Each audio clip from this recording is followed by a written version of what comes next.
Real estate training కి నేను వెళ్ళినప్పుడు ఎగ్జిక్యూటివ్స్ నుంచి నాకు వచ్చిన క్వశ్చన్ ఏంటంటే, సార్ చాలా మంది ఇన్వెస్టర్స్ లోకల్లో కొనుక్కుంటే ప్లాట్ నాకు డెవలప్ అవుతుంది, వెంచర్ లో కొనుక్కుంటే నాకు డెవలప్ కాదు, చాలా దూరం అవుతుంది, నాకు బెస్ట్ రిటర్న్స్ రావట్లేవు అని అడుగుతున్నారు. వారికి మీరు ఇచ్చే సమాధానం ఏందని నన్ను చాలా మంది అడుగుతున్నారు. What is my suggestion to the investors?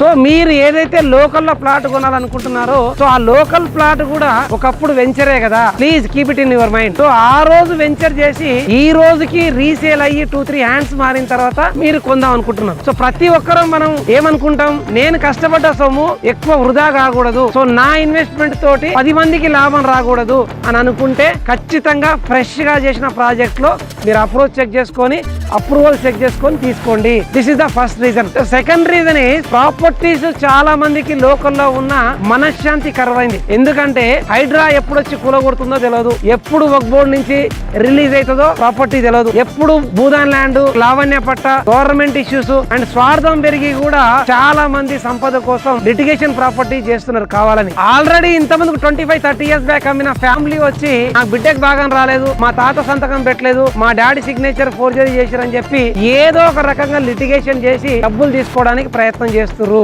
మీరు ఇల్లు కొనాలి అనుకుంటే ఖచ్చితంగా మీ ఆఫీస్ దగ్గరలో, మీ పిల్లల స్కూల్ దగ్గరలో, మన రిలేటివ్స్ దగ్గరలో ఉండాలనుకుంటున్నారు కనుక ఖచ్చితంగా మీరు లోకల్ కొనుక్కోవడానికి అవకాశం ఉంటుంది. If it is pure investment, ఇల్లు ఆల్రెడీ ఉంది, నేను ఇన్వెస్ట్ చేయాలని అనుకుంటే మాత్రం ఖచ్చితంగా మీరు సిటీ అవుట్ సైడ్ కి వెళ్ళండి అండ్ అప్రూవ్డ్ లేఅవుట్స్ లోనే తీసుకోండి. సో ఈ 2 రీజన్స్ తోటి ఏదైతే రియల్ ఎస్టేట్ లో మీరు ఇన్వెస్ట్ చేయాలనుకుంటున్నారో డైరెక్ట్ కంపెనీ నుంచి వచ్చే ప్లాట్ ని మీరు కొనుక్కోండి. గ్రామ పంచాయతీలో నాకు ఇల్లు కట్టుకోవడానికి కావాలనుకుంటే మాత్రం మీరు ఒక్కసారి వెరిఫికేషన్ చేసుకొని లీగల్ చెక్ పాయింట్ చేసుకొని ₹1,00,000 పెట్టి ప్రాపర్టీ కొంటున్నామంటే ఒక 10,000-20,000 ఇచ్చి అడ్వకేట్ కి ఇచ్చి మీరు లీగల్ ఒపీనియన్ తీసుకున్న తర్వాత, లింక్ డాక్యుమెంట్ చెక్ చేసుకున్న తర్వాత, లిటిగేషన్ లేదు అన్నప్పుడు మాత్రమే మీరు ఆ ప్లాట్ తీసుకొని ఇల్లు కట్టుకోండి. కానీ ఇన్వెస్ట్మెంట్ అన్నప్పుడు మాత్రం ఖచ్చితంగా my precisely advice is go for approved layouts and city outside. So that helps you to grow in your life. So అది మీకు ఖచ్చితంగా మీ లైఫ్ లో ఒక గ్రేట్ అసెట్ కాబోతుంది. Please do invest in greater projects and have a brighter future in your life and good luck.